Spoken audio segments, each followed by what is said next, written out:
निज्जर हत्याकांड को लेकर जहर उगल रहे कनाडा की ट्रूडो सरकार पर भारत ने कड़ा पलटवार किया है। भारत ने कहा है कि ट्रूडो सरकार भारत के खिलाफ जो आरोप लगा रही है वो सरासर गलत है और सिर्फ राजनीति के लिए वो ऐसा कर रहे हैं। भारत ने सभी आरोपों को सिरे से खारिज कर दिया है। खालिस्तानी आतंकवादी हरदीप सिंह निज्जर की हत्या में कनाडा ने इंडियन हाई कमिश्नर और दूसरे डिप्लोमेट्स के हाथ होने का आरोप लगाया था।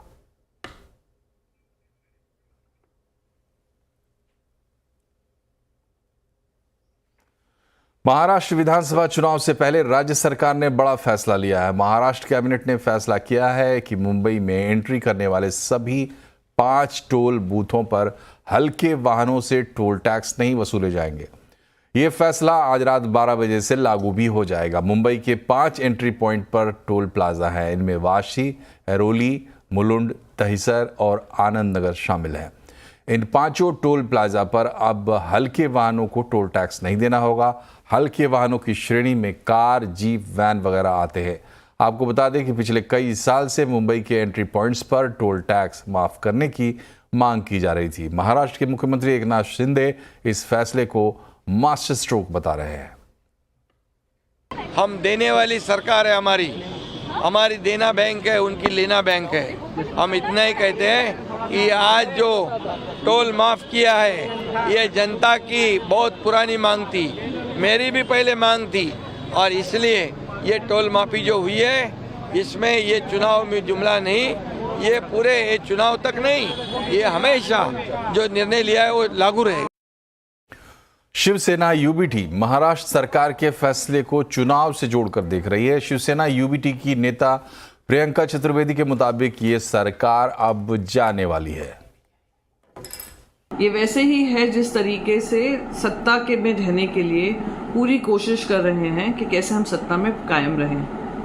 एक कहते हैं डिफीट के बाद निर्णय लिया गया है, एक इम्पेंडिंग डिफीट की वजह से निर्णय लिया गया है, पर जो भी है ये स्पष्ट कर रहा है कि ये सरकार घबराई हुई है और ये सरकार जानती है कि इनके दिन अभी कुछ ही दिनों के हैं। 4 दिन की चांदनी जो थी अब अमावस की रात होने को। महाराष्ट्र में कभी भी चुनाव की तारीखों का ऐलान हो सकता है। इससे पहले महाराष्ट्र की राजनीति में घमासान मचा हुआ है। आज आवाज अड्डा में इसी पर होगी बड़ी चर्चा शाम 7:57 पर।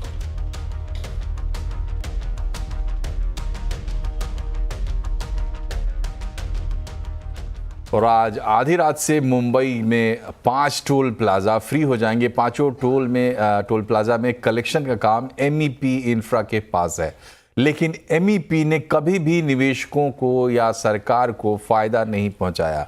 क्या है मुंबई में टोल का खेल, टोल के खेल की इनसाइड स्टोरी बता रहे हैं यतीन मोहता। आज एकनाथ शिंदे सरकार ने महाराष्ट्र में एक अहम डिसीजन लिया है। मुंबई की जो 5 एंट्री पॉइंट्स हैं इन पे टोल नाबूद कर दिया गया है। छोटी गाड़ियों के लिए ये एग्जेम्पशन रहेगा और आज मिडनाइट से ये इफेक्ट में आ जाएगा। इसके पीछे की आपको स्टोरी बताते हैं कि जो मुंबई एंट्री पॉइंट है इसको लेके कंपनी का निर्माण हुआ था कुछ सालों पहले, कुछ दशकों पहले, जिसका नाम था MEP इंफ्रा। MEP का फुल फॉर्म ही मुंबई एंट्री पॉइंट है और इसीलिए इस कंपनी का नाम MEP भी पड़ा। अगर कंपनी की बात करें तो जो सरकारी एजेंसीज हैं इनसे जो मुंबई के एंट्री पॉइंट्स हैं 5, उनका टोल कलेक्ट करने का जिम्मा MEP को दिया गया था। और अगर हम बात करें तो ये कॉन्ट्रैक्ट नवंबर 2026 तक था। MSRDC की बात करें तो यहाँ कंपनी के बहुत सारे बकाया हैं। अगर हम बांद्रा वर्ली सीलिंग की बात करें तो कंपनी का लगभग 400 करोड़ रुपए से ज़्यादा का बकाया यहाँ दिख रहा है। तो कंपनी जो टोल कलेक्ट करती है वो कलेक्ट करती है लेकिन देती नहीं है। और जैसा कि आप अपने फ्लैशेस में देख रहे हैं, रिलायंस इंडस्ट्रीज के दूसरी तिमाही के नतीजे आ गए हैं। हमारी सहयोगी हर्षदा सावंत हमसे जुड़ चुकी हैं। हर्षदा, कैसे हैं नतीजे? नंबर्स इनफैक्ट अभी जो हमारे सामने आए हैं, मुनाफा ये कंसोलिडेटेड नंबर मैं आपके सामने पेश कर रही हूँ, वो ब्रेकअप थोड़ा करके आएगा। तो मुनाफा का आंकड़ा 16,563 करोड़ उम्मीद से थोड़ा सा बेहतर है क्योंकि हमारा अनुमान था 15,738 करोड़। ये CNBC TV 18 का अनुमान था, उसके सामने जो मुनाफा आया है वो थोड़ा सा बेहतर दिखाई दे रहा है। रेवेन्यू जो जो है वो एब्सोल्युटली इन लाइन आता हुआ 2.32 लाख करोड़ के आसपास का फिगर कंपनी ने डिलीवर किया है। यहाँ पर साल दर साल थोड़ा सा प्रेशर ज़रूर देखने को मिला है। एबिटा के फ्रंट पर आप गौर करिएगा, 39,058 करोड़ का कंपनी ने नंबर डिलीवर किया है। एबिटा मार्जिन कंसोलिडेटेड बेसिस पर 16.97 पर के आसपास है, जहां पर अनुमान था 17% पर आएंगे, तो 17% के आसपास ही दरअसल ये आंकड़ा घूमता हुआ दिखाई दिया है। ये फिलहाल नंबर्स हैं। मुनाफा उम्मीद से थोड़ा सा बेहतर, ऑपरेटिंग मार्जिन आप कह सकते हैं इन लाइन, एबिटा जो है वो थोड़ा सा मिस है, और रेवेन्यू के फ्रंट पर एब्सोल्युटली इन लाइन नंबर आता हुआ दिखाई दिया है। लेकिन इस तिमाही में आपको ध्यान रखना है, जो बड़ा ड्राइविंग फैक्टर रहेगा वो रहेगा रिलायंस जियो का प्रदर्शन। रिलायंस जियो ये क्वार्टर में इम्प्रूवमेंट दिखाने वाला है, ये उम्मीद बाजार भर में है, क्योंकि टैरिफ हाइक के बाद हम देख रहे हैं ये पहली तिमाही है जो नंबर्स को थोड़ा सा रिफ्लेक्ट करती हुई दिखाई देगी। तो वो बारीकियां कुछ ही देर में आना शुरू होंगी। मैं आपको एक फटाफट से एक अंदाज़ा दे दूं कि जियो कितना कंट्रीब्यूट कर सकता है। जियो के फ्रंट पर हम उम्मीद ज़रूर कर रहे हैं कि करीब करीब 9% एबिटा में बढ़त देखने को मिलेगी, और आरपू के फ्रंट पर एक बड़ा सरप्राइज देखा जा सकता है। ये स्पेसिफिक टू जियो इसीलिए है क्योंकि हम सब जानते हैं कि 180-170 के आसपास आरपू काफ़ी समय तक, लगभग 1-1.5 साल तक कंपनी दिखा रही थी, डिलीवर कर रही थी, जो बुरा नहीं था। लेकिन उसके सामने इस बार ये उम्मीद थी कि इस टैरिफ हाइक के बाद एवरेज रेवेन्यू पर यूज़र करीब 193 से 194 के बीच आएगा। तो रिलायंस जियो का एक बहुत बड़ा योगदान रहेगा इन नंबर्स में। अगर मुनाफा उम्मीद से थोड़ा सा बेहतर है, उसमें जियो का कुछ कंट्रीब्यूशन होना चाहिए। दूसरी ओर रिटेल बिजनेस पर भी थोड़ा सा कंज्यूमर सेंटिमेंट हमने देखा है एंड ऑफ Q2 और एंड ऑफ Q1 और Q2 में थोड़ा सा प्ले आउट होता हुआ दिखाई देगा। क्लियरली Q2 में ज़्यादा स्ट्रॉन्ग नंबर्स रहेंगे, लेकिन उससे बेहतर नंबर्स शायद Q3 में आते हुए दिखाई देंगे रिटेल बिजनेस के। और O2C बिजनेस में सिंगापुर ग्रॉस रिफाइनिंग मार्जिन की स्थिति क्या है, उस पर नजरें रहेंगी। अनुमान यही था $3.6 प्रति बैरल के आसपास से फिगर उभर कर आएगा। ये बस कोर फोकस नंबर्स रहेंगे, लेकिन जैसे जैसे और बारीकियां आती हैं उसके ब्रेकडाउन में हम आएंगे। शरद अवस्थी हमारे साथ है। शरद, अभी कंसोलिडेटेड नंबर आया है, मार्जिन 17.5% से 16.9% पर आता हुआ, मुनाफा 16,563 करोड़ और रेवेन्यू 2.32 लाख करोड़ के आसपास। मुझे लगता है ब्रॉडली अगर एबिटा और बॉटम लाइन के लेवल से देखें तो हम जो उम्मीद कर रहे थे उससे थोड़े नंबर्स बेटर ही हैं। हमारे अनुमान के हिसाब से 17,890 के आसपास का पार्ट आना चाहिए था कंसोल पे, उससे बेटर ही है। और एबिटा के लेवल पे भी मेरे हिसाब से 3-4 हजार करोड़ का बीट ही है। तो मुझे लगता है on balance numbers better than expected हैं कंसोल पे अभी तक जो दिखाई दे रहे हैं। कुछ और बारीकियां यहाँ पर आती हुई, O2C बिजनेस में जो रेवेन्यू है वो करीब करीब 5% बढ़ता हुआ दिखाई दिया है। वो भी फिगर आपकी स्क्रीन पर अभी अभी फ्लैश होना शुरू होगा, क्योंकि वहाँ पर क्लियरली एक इम्प्रूवमेंट ज़रूर बनती दिखाई दे रही है। डर यही था कि इस बार ही O2C बिजनेस में थोड़ा सा ड्रैग नजर आएगा। अच्छा, ऑयल टू केमिकल बिजनेस के एबिटा में ऑफकोर्स वो दबाव है, करीब 24% तक की गिरावट। ये 12,413 करोड़ पर रेवेन्यू ये एबिटा का नंबर है, जहाँ पर मार्जिन्स 8% पर कॉन्ट्रैक्ट हुए हैं। पार्थिव शाह भी हमारे साथ जुड़ गए हैं। पार्थिव, इनफैक्ट O2C बिजनेस में तो वैसे भी ये गैसोलीन स्प्रेड्स जो घटे थे 15% क्वार्टर ऑन क्वार्टर, और सिंगापुर ग्रॉस रिफाइनिंग मार्जिन्स में जो कमी देखने को मिली थी, उसका पूरा रिफ्लेक्शन है इन नंबर्स में, जहां पर हम देख रहे हैं एबिटा प्रेशर में और साथ ही साथ उसका दबाव मार्जिन्स पर भी बना है। यस हर्षदा जी, देखिए ये क्वार्टर में जो अनुमान था, बिकॉज एक तो चाइना में फ्यूल की डिमांड बहुत वीक थी और नेचुरल गैस का भारी कंपटीशन था, जिससे डेफिनेटली सिंगापुर के भी ग्रॉस रिफाइनिंग मार्जिन्स काफी कम थे। इंडिया के अंदर भी डीजल की जो डिमांड थी वो ऑलमोस्ट 3% डाउन थी ईयर ऑन ईयर, अगस्त तक अगर हम कंपेयर करें। तो ये इस लिहाज से आई थिंक ऑलरेडी हम लोग एबिटा में year on year D growth of around 18 to 20% जितना पेंसिलिंग कर रहे थे, और उतना ही ऑलमोस्ट आया है। आई थिंक जो पॉजिटिव सरप्राइज है O2C बिजनेस में वो है रिफाइनरी का थ्रूपुट और वॉल्यूम का, बिकॉज अगर आप देखने जाए तो जो 5% रेवेन्यू ग्रोथ आई है, जिस एट अराउंड 1.5 लाख करोड़, विज़ ईयर ऑन ईयर देखने जाए तो 1.47 lakh crore, goes to show कि रिलायंस के जो डाउनस्ट्रीम प्रोडक्ट्स है, स्पेशली जो पेटकेम के प्रोडक्ट्स है, वहां पे प्राइस स्टेबिलिटी हुई है और डेफिनेटली उन्होंने वॉल्यूम ड्राइव की है, even if it has come at the cost of margins. तो आई थिंक ये एक अच्छा ट्रेंड है because they are garnering more market share और margins I think it is a industry wide phenomena और आगे जाते अगर मार्जिन्स के स्प्रेड्स इंप्रूव होते हैं तो मुझे लग रहा है कि this business can also be a very big contributor. In fact fuel cracks में हमने देखा है थोड़ा सा डिक्लाइन ईयर ऑन ईयर देखने को मिला है। डाउनस्ट्रीम केमिकल में ग्लोबल म्यूटेड डिमांड का इम्पैक्ट बनता हुआ दिखाई दिया है। Of course ethane cracking economics in company के फेवर में गई है, जहां पर इथेन प्राइसेस क्लियरली कुछ करेक्ट होते हुए दिखाई दिए थे। यहाँ से अगर एक टर्न देखना होगा, वो क्या ड्राइव करेगा O2C बिजनेस में पार्थिव, क्योंकि ये इनका बड़ा और क्रूशल बिजनेस है रिस्पेक्टिव ऑफ द फैक्ट कि रिटेल और अपना जियो भी अच्छा खासा योगदान दे रहा है, लेकिन जब रिलायंस की बात होती है पहले लोग O2C बिजनेस भी देखते हैं। एक कंसर्न डेफिनेटली रहेगा कि टिल मिड ऑफ 2025 जिस तरह का ओवर सप्लाइड मार्केट है और चाइना की डिमांड भी टेपिड हो रही है, हमें नहीं लगता कि Q3 में भी बहुत ही बड़ी इंप्रूवमेंट हो। मुझे लग रहा है कि सेकेंड हाफ ऑफ Q3 में डेफिनेटली थोड़ा इंप्रूवमेंट देख सकते हैं, लेकिन अगर रिफाइनिंग बिजनेस इंप्रूव होता है विच वी आर एक्सपेक्टिंग कि जो ओवर सप्लाई सिचुएशन है वो Q4 तक बेहतरीन हो सकती है, तो Q4 में वी विल एक्सपेक्ट कि जो रिफाइनिंग मार्जिन है वो बढ़े। नॉट ओनली दैट, हिस्टोरिकली हमने देखा है कि जब रिफाइनिंग मार्जिन इंप्रूव होते हैं और पेटकेम की डिमांड इंप्रूव होती है तो डेफिनेटली पूरा O2C बिजनेस है it starts doing normalise EBIT margins जो रिलायंस इजीली 9 से 11% के बीच में करता है। तो ये क्वार्टर डेफिनेटली वीक है और नेक्स्ट क्वार्टर में इंप्रूवमेंट डेफिनेटली होगी, लेकिन नॉट एज पर जो रिलायंस का जो रन रेट रहता है उस हिसाब से नहीं।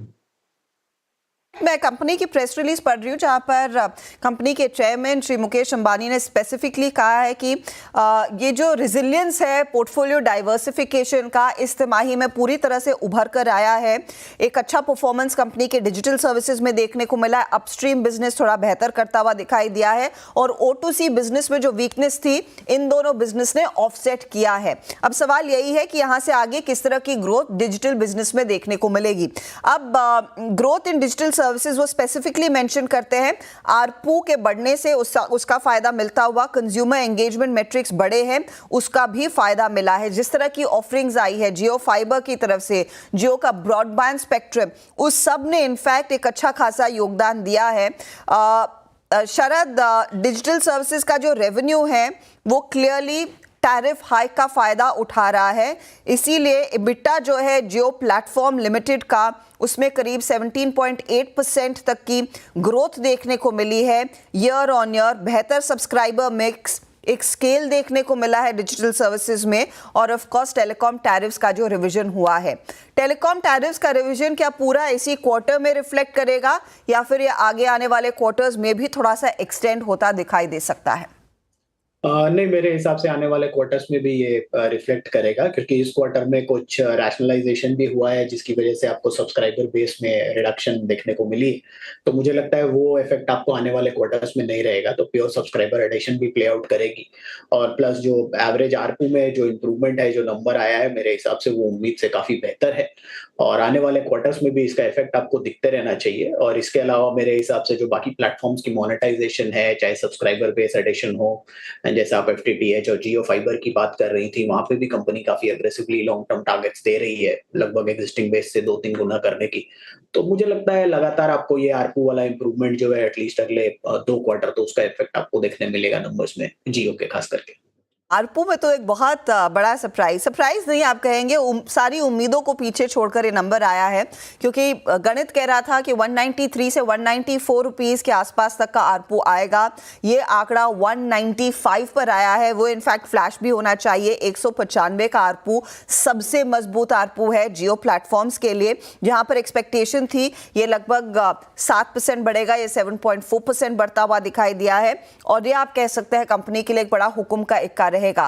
पार्थिव, उस लिहाज से सम ऑफ पार्ट्स आप कहेंगे तो जियो का अब कितना कंट्रीब्यूशन आएगा स्टॉक को ड्राइव करने के लिए, क्योंकि यही वो आंकड़ा है जिसको लेकर बाजार भी काफी उत्साहित था जब से हमने सुना कि कंपनी टैरिफ हाइक कर रही है। कंपनी ये भी कह रही है टैरिफ हाइक का फायदा अगले 2 से 3 क्वार्टर्स में जारी रहेगा। अवश्य देखिए, हमने हमेशा ये माना है, looking at the way Bharti Airtel is placed, करीबन ईवी ऑफ 11 लाख करोड़ है भारतीय एयरटेल। तो जियो को तो हमेशा एक प्रीमियम मिलना चाहिए बिकॉज उनका जो नेटवर्क आर्किटेक्चर है वो स्टेट ऑफ आर्ट है। द स्पेक्ट्रम क्वालिटी भी बेहतरीन है और the quality of subscribers superb है। और we are in a terrain जहाँ पे आरपूस बढ़ रहे हैं। तो पूरा जो अभी 18.5 लाख करोड़ का रिलायंस इंडस्ट्रीज का पूरा मार्केट कैप है उसमें मुझे लग रहा है कि 12 लाख करोड़ तो जियो का ही वैल्यूएशन होना चाहिए इन टर्म्स ऑफ एसओटीपी। और ये क्वार्टर की इंटरनल्स देखे तो जो आरपू हाइक हुआ है वो सालाना करीबन 7.5% पे हाइक हुआ है which is a substantial hike. बहुत बड़ा ऑपरेटिंग लेवरेज मिलता है और अच्छी बात यह है कि इसका पूरा जो ऑपरेटिंग लेवरेज है उसका पूरा फायदा आने वाले 2-3 क्वार्टर में किक इन होगा। I think quality of subscribers because around 148 million total 480 million subscribers जो रिलायंस के पास है उसमें से आज की तारीख में 148 million are already with 5G और 5G सब्सक्राइबर्स हम जानते हैं हाई पेइंग है और almost 34% of wireless data traffic ये 5G सब्सक्राइबर्स लाते हैं और मुझे लग रहा है ये ट्रेंड बढ़ रहा है। तो आगे जाते हम देखेंगे कि जैसे जैसे ये subscriber churn for the good हो रहा है प्लस आरपू बढ़ रहा है तो Jio will be the I think the highest profit garner vertical because retail में जैसे आपने भी समझाया कि एक रैशनलाइजेशन कर रहे हैं उनके स्टोर्स के। तो यहाँ पे एकदम से वॉल्यूम रेवेन्यू ग्रोथ नहीं दिखेगा और that is evident from the fact कि 30 बेसिस पॉइंट उनके एबिट मार्जिन बढ़े। तो मुझे लग रहा है आने वाले काफी क्वार्टर्स तक Jio will be the driver of the earnings for the consolidated entity of Reliance Industries. In fact Jio driver रहेगा। रिटेल की कुछ और बारीकियां आती हैं कि किस तरह का फुटप्रिंट बढ़ा है, किस तरह की डिमांड इनफैक्ट इनके न्यू फॉर्मेट्स में आई है, चाहे वो टीरा हो, यूस्ता हो या फिर स्वदेश हो, उसकी बारीकियां आएंगी। लेकिन इस समय का हाई पॉइंट यही है कि आरपू 195-10 के आसपास कंपनी ने डिलीवर किया है जो काफी लंबे समय तक 181-70 के आसपास था। विनोद मोदी हमारे साथ, शेर खान भाई BNP पारिबा जुड़ गए लाइन पर, अमरीश बलिगा को भी जोड़ रहे हैं। Vinod, very quickly of course ये जियो का जो परफॉर्मेंस है वो एक हाईलाइट है, लेकिन आपको क्या अच्छा लगा इस पर्टिकुलर क्वार्टर में? जहाँ तक अभी देखिए जियो थोड़ा सा डेफिनेटली आउटलायर रहा है। वो कम्प्लीटली वन साइड ड्राइव किया ओवरऑल परफॉर्मेंस, जो बीट परफॉर्मेंस दिया है। तो नो डाउट जियो का परफॉर्मेंस अनुमान से थोड़ा बेहतर है, चाहे आरपू की बात कर ले या ओवरऑल रेवेन्यू की बात कर ले। But in addition to that अगर O2C सेगमेंट की बात करें या फिर रिटेल सेगमेंट की भी बात करें तो मुझे लगता है कि वो मोर और less on the expected line ही था। और आने वाले समय में मुझे लगता है कि ये OTC सेगमेंट में थोड़ा बहुत इम्प्रूवमेंट देखा जा सकता है। इसमें रीजन इज क्वाइट सिंपल कि जो OTC सेगमेंट में जो हमने ये जो GRM का जो साफ डिक्लाइन देखा YOY और मॉडेस्टली जो थोड़ा सा डिक्लाइन सीक्वेंटली देखा, मुझे लगता है वो कहीं ना कहीं थोड़ा बॉटम आउट होता दिख रहा है। और आने वाले क्वार्टर में जो और दूसरा भी एक रीजन था जो डीजल का जो वो क्रैक्स थे वो उनसे भी डिक्लाइन देखा गया। तो मुझे लगता है कि ये सब चीज़ में इंप्रूवमेंट होने की संभावना ज़्यादा है, जिसकी वजह से OTC का परफॉर्मेंस आगे चल के इंप्रूव होगा। एट द सेम टाइम अगर रिटेल की परफॉर्मेंस की बात करें तो रिटेल डेफिनेटली मानसून का भी इम्पैक्ट था रिटेल में ये क्वार्टर में। एट द सेम टाइम जो उसका स्टोर रेशनलाइजेशन का जो प्रोसेस है उसका भी इम्पैक्ट था। मुझे लगता है एज फेस्टिव सीजन के कारण और जो मानसून का इम्पैक्ट अभी पीछे रह गया, वो चीज़ को देखकर क्वार्टर थर्ड और क्वार्टर फोर्थ में रिटेल का भी परफॉर्मेंस मोटा मोटी बढ़ना चाहिए। और यस, जैसा कि पार्थिव ने कहा कि कंज्यूमर सेगमेंट ओवरऑल बहुत बेहतर रूप में रिलायंस इंडस्ट्रीज के लिए निखर के आ रही है, जिसके वजह से। और एट द सेम टाइम अगर मैं बात करूँ तो जो कैपेक्स, जो हाई कैपेक्स का जो था और जो ओवरऑल डेट कंसर्न था, मुझे लगता है कहीं ना कहीं it's behind now as of now. और ये सब चीज़ लेकर के जो रिटर्न्स रेशियो, खासकर ROE की बात करें तो जो सिंगल डिजिट में मुझे लगता है FY 26-27 में ये डबल डिजिट आते हुए दिखाई देगी। और स्टॉक री रेटिंग की पॉसिबिलिटीज मुझे लगता है यहाँ से बन सकती है आने वाले समय में। ओके, री रेटिंग की पॉसिबिलिटी बन सकती है। अमरीश बलिगा भी हमारे साथ जुड़ गए हैं। अमरीश, आप इन नंबर्स को कैसे पढ़ रहे हैं? एक हाईलाइट जियो का रिटेल फुटप्रिंट के लिए ऑफ कोर्स मुकेश अंबानी साहब अपनी प्रेस रिलीज में साफ तौर से कहते हैं कि आने वाले क्वार्टर्स में और बेहतरी देखने को मिलेगी, जिस तरह के टाई अप ग्लोबल प्लेयर्स के साथ हो रहा है और वो फेस्टिव सीजन का भी फायदा मिलता हुआ दिखाई देगा। तो retail showing a fair performance और Q-on-Q मैं देख रही हूँ यहाँ पर ज्यादा बेहतरी है वर्सेस ईयर ऑन ईयर और शायद अगले क्वार्टर में और बेहतर कर सकता है रिलायंस रिटेल। आपका आकलन क्या है? एब्सोल्युटली, क्योंकि आई मीन राइट नाउ हम लोग बोल रहे हैं फेस्टिव सीजन चालू हो गया है, we will also be having the wedding season. तो उस हिसाब से रिटेल ओवरऑल यहाँ से परफॉर्मेंस तो क्लियरली इंप्रूव होगा। टेलीकॉम ऑल्सो हम लोग देख रहे हैं कि यहाँ से परफॉर्मेंस काफी इंप्रूव होना चाहिए, आरपूज इंक्रीज होना चाहिए यहाँ से over the next possible 2 or 3 quarters. और जो एक्सपेक्टेड था that possibly the overall profits will come down to 15,300-400 crores, तो वहां से जो नंबर्स आए वो बेटर है. Even like top line expected था कि 2.3 या 2.31 आएगा, उसके बदले 2.32 आया, so which is still better than expected. तो ओवरऑल तो मैं बोलूंगा results are much better than expected. So I don't think यहाँ से बहुत ज़्यादा डाउनसाइड हो सकता है रिलायंस के लिए, because I think people we expecting worse numbers than जो डिक्लेयर किया. उम्मीद से काफ़ी बेहतर है. इनफैक्ट रिटेल फ्रंट पर 464 नए स्टोर्स इस पर्टिकुलर क्वार्टर में खोले गए हैं, वो एक अच्छी चीज़ है. क्वार्टरली एबिटा इनफैक्ट हल्का सा बढ़ता हुआ, रेवेन्यू थोड़ा सा फीका ज़रूर है, लेकिन ओवरऑल एक अच्छा परफॉर्मेंस. एक काम करते हैं, इस चर्चा को जारी रखेंगे, लेकिन छोटा सा ब्रेक लेंगे. ब्रेक के बाद ऑफ कोर्स स्टॉक में यहाँ से आगे कितना एक्शन बनता दिखाई देगा, और जो कंपनी के नए वेंचर्स हैं उनसे स्टॉक कितना ड्राइव होगा उस पर भी बातचीत होगी.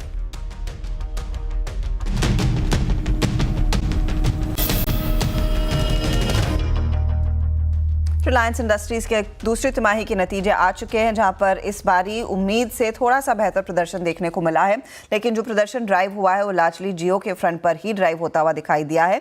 रिटेल का ठीक ठाक प्रदर्शन, वहीं O2C ने थोड़ी सी नरमी जरूर दिखाई है. अब सवाल यही है कि स्टॉक में क्या होगा. कंसिडरिंग ईयर टू डेट ये काउंटर 6% ही ऊपर है. बताइए आप पार्थिव, क्या करना चाहेंगे? 2745 पर क्लोजिंग देखने को मिला था. क्या रीरेट कर सकते हैं ये नंबर्स, स्पेशली जियो के स्टॉक को?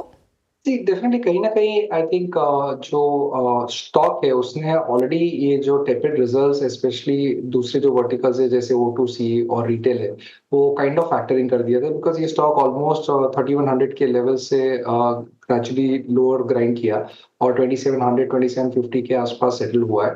डेफिनेटली यहाँ पे बहुत अच्छी बाय बनती है, बिकॉज जैसे मैंने डिस्कस किया कि जनरली रिलायंस इंडस्ट्रीज एक कितना बड़ा कॉन्ग्लोमरेट है, तो उसको सम ऑफ द पार्ट वैल्यूएशन से वैल्यूएशन मिलता है, तो उसमें जियो का ही वैल्यूएशन है. और ऑलरेडी आई थिंक आगे जाते अगर कोई प्लान होते हैं उसको डीमर्ज करने के, तो ये बिजनेस ही आज की तारीख में 11 से 12 लाख करोड़ की वैल्यूएशन जुटाता है. प्लस बाकी के जो बिजनेस है उसमें रिटेल का ऑलरेडी उन्होंने 8 से 10 लाख करोड़ का monetisation in terms of valuation किया है, और O2C की बात करें तो वो अराउंड 4 to 5 लाख करोड़ के आसपास है. तो हमें ये बहुत स्ट्रांगली मानना है कि रिलायंस इंडस्ट्रीज का जो ओवरऑल मार्केट कैप है 22 लाख से 23 लाख करोड़ के आसपास बनता है आने वाले एक साल के अंदर. तो डेफिनेटली मंडे को भी कल भी हमें लग रहा है कि शायद एक डिसेंट अपसाइड हो, और इवन ये लेवल्स पे हमें लग रहा है कि इन्वेस्टर्स लॉन्ग टर्म के लिए ऐसे बाय कर सकते. अमरीश, आप खरीदेंगे शेयर को? या इनफैक्ट अच्छी तरह से हम लोगों ने देखा है कि जो करेक्शन आया था लास्ट फ्यू डेज में, I think clearly buying opportunity, specially after results like these, clearly इस लेवल पे बाइंग अपॉर्चुनिटी है. और जैसे कि मैंने कहा था, यहाँ से तो डाउनसाइड थोड़ा लिमिटेड लग रहा है मुझे. शरद? हाँ जी, मैं तो बिल्कुल खरीदूंगा. मुझे लगता है जैसी नीतियां हैं और जो लॉन्ग टर्म टारगेट्स हैं, अगले 2 साल में ज्यादातर चीजें कंट्रीब्यूट करना चालू कर देंगी, जिसमें ऑब्वियसली रिन्यूएबल एनर्जी वाला जो न्यू एनर्जी बिजनेस है वो एक बहुत बड़ा कंट्रीब्यूटर हो सकता है. इवन जियो और रिटेल की ग्रोथ भी काफी स्ट्रांग होनी चाहिए. अगर पिछले 2 साल में आप देखें तो मेरे हिसाब से ज्यादातर कैपेक्स भी जियो और रिटेल की तरफ ही ओरिएंटेड रहा है और नए वेंचर्स की तरफ. तो मुझे लगता है अगले 3-4 साल काफी अट्रैक्टिव रहने चाहिए कंपनी के लिए. इवन अगले साल 2 साल के हिसाब से भी यहाँ से एटलीस्ट हम 3300 से 3400 रुपए की SOTP तो असाइन कर ही सकते हैं. बहुत बहुत शुक्रिया आप सभी का हमारे लिए समय निकालने के लिए. तो नतीजे इनफैक्ट हमारे जानकारों को पसंद आए हैं. कल स्टॉक पर रिएक्शन कैसा रहेगा उस पर भी राय दे दी है. खुलना मजबूत चाहिए, ये फिलहाल आकलन है, या फिर जो भी नंबर्स थे नेगेटिव साइड नंबर्स का बाजार ने पचा लिया था, पॉजिटिव्स पर मार्केट फोकस करता हुआ दिखाई देगा. इसी के साथ हम आप सभी से लेंगे इजाजत, लेकिन ध्यान रखिएगा जो आप चैनल देख रहे हैं नेटवर्क 18 का हिस्सा है, और नेटवर्क 18 का स्वामित्व प्रबंधन रिलायंस इंडस्ट्रीज के हाथ में है. तो नंबर्स को एनालाइज करने के लिए और स्टॉक पर कॉल लेने के लिए एक इंडिपेंडेंट एडवाइजर से भी बात करें. खबरों का सिलसिला जारी रहेगा. नमस्कार.